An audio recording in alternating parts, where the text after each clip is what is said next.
She was the most beautiful woman in the world. Men worshipped her. Women wanted to be her.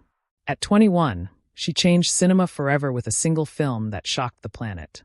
By 39, she walked away from it all, disappeared, and spent the next 50 years fighting for a cause no one expected. Yesterday, December 28, 2025, at age 91, Brigitte Bardot died in her home in Saint-Tropez, surrounded not by Hollywood stars or former lovers, but by the animals she spent half her life saving. This is the story of the woman who had everything, gave it all up, and became one of the most controversial figures in France. A goddess who became a recluse. A sex symbol who became an activist. An icon who divided a nation until her final breath. Brigitte Bardot. You think you know her story. You don't. Born to an upper-middle-class couple in Paris in 1934, Bardot studied ballet from an early age. She was a serious dancer with dreams of the stage. But her life changed when she was just a teenager. As a teenager, she appeared several times on the cover of Elle magazine, catching the eye of an ambitious young director named Roger Vadim. Vadim was 6 years her senior. The two married in 1952. Bardot's parents made them wait until she turned 18. Vadim saw something in the young Brigitte. Not just beauty, but a kind of raw, uninhibited sensuality that didn't exist in cinema at the time. He convinced her to dye her brunette hair blonde. He convinced her to pursue acting instead of ballet. And he had a vision for a film that would change everything. In 1956, Vadim directed And God Created Woman. Brigitte Bardot was 21 years old. The film was scandalous, provocative. Brigitte played a young woman in Saint-Tropez who was openly sexual, unashamed of her body, and pursued men on her own terms. The movie was condemned by watchdog groups like the National Legion of Decency in America. But audiences didn't care. They lined up around the block. People were lining up all the way down Wilshire Boulevard in Los Angeles to see it. Overnight, Brigitte Bardot became an international sensation.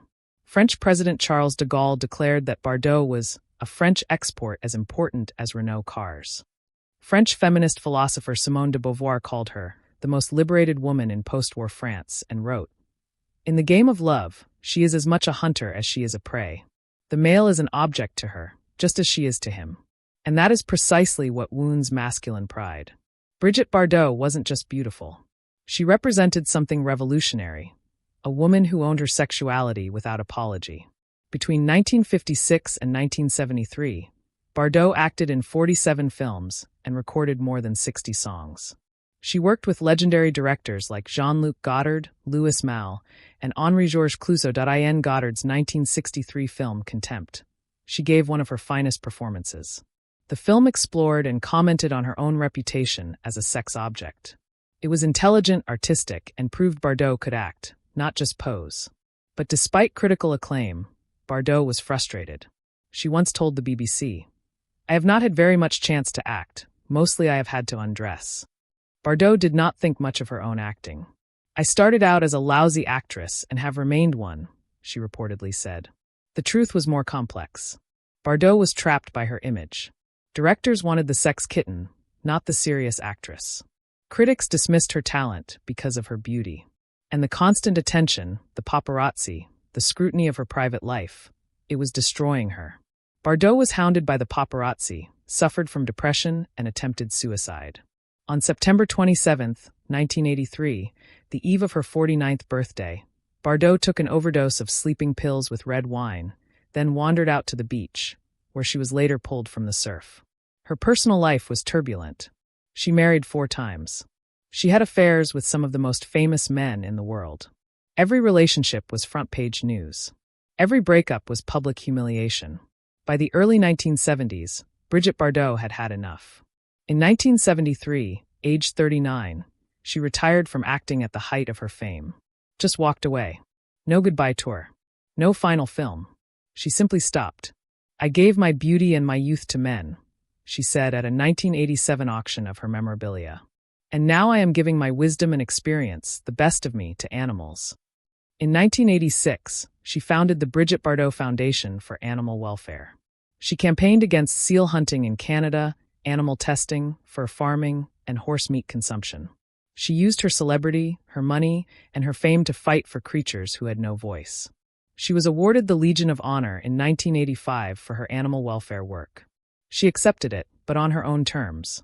For the second half of her life, Brigitte Bardot lived quietly in Saint-Tropez with her fourth husband and a menagerie of rescued animals. Until her final days, Bardot remained involved in the work of her foundation. At the age of 90, Bardot appealed to free Watson, who had been detained in Greenland, asking French President Emmanuel Macron to grant him political asylum. She asked Macron to show a little bit of courage. The sex symbol had become an activist. The actress had become a protector. It was a remarkable transformation. But it came with a dark side. As Bardot aged, her views became increasingly controversial. She was convicted and fined at least 5 times in France for inciting racial hatred over her remarks about Muslims. In 2022, a court fined her €40,000 after she described people from Reunion as degenerates who had kept their savage genes.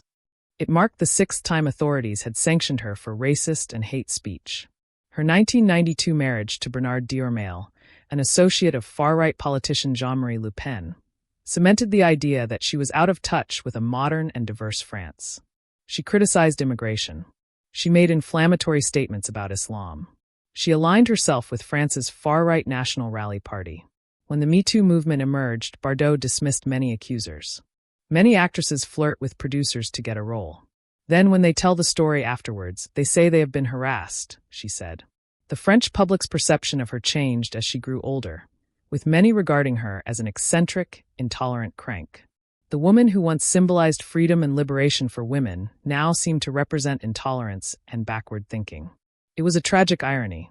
Brigitte Bardot died on December 28, 2025, at her home in Saint-Tropez. She was 91. French President Emmanuel Macron paid tribute to Bardot, saying she embodied a life of freedom. The Brigitte Bardot Foundation said, "The Brigitte Bardot Foundation pays tribute to the memory of an exceptional woman who gave everything and gave up everything for a world more respectful of animals. Her legacy lives on through the actions and struggles the foundation continues with the same passion and the same fidelity to her ideals." The Société Protectrice des Animaux, France's oldest animal protection organization, also paid tribute to Bardot, describing her as an iconic and passionate figure for the animal cause. Tributes poured in from around the world, but they were complicated. Some celebrated the actress. Some honored the activist. Some acknowledged the controversy. Almost no one could separate one Brigitte Bardot from the others. How do we remember Brigitte Bardot? As the sex symbol who changed cinema? As the activist who saved thousands of animals? As the controversial figure who made racist remarks? The answer is all of it. Brigitte Bardot was all of those things. Brilliant and flawed. Revolutionary and regressive. Courageous and cruel. She broke barriers for women in film. She showed that female sexuality could be powerful, not shameful. She walked away from fame when it no longer served her. She dedicated decades to protecting animals. But she also said hateful things. She aligned with extremists.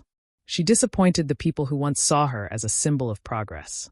In 2020, Vogue named Bardot #1 of the most beautiful French actresses of all time. But beauty fades. Actions remain. And Brigitte Bardot's actions, both good and bad, will be debated for generations. When asked about death at 90, Bardot told Vogue, "That's not a fear at all because we can't do anything about it. It's completely natural. It happens to everyone. We're very young, we grow up, we age, and we die. But I'm not going to be anxious about it." Brigitte Bardot lived on her own terms. She made her own rules. She refused to apologize. And she left behind a legacy as complex as the woman herself. Rest in peace, Brigitte Bardot. You changed the world.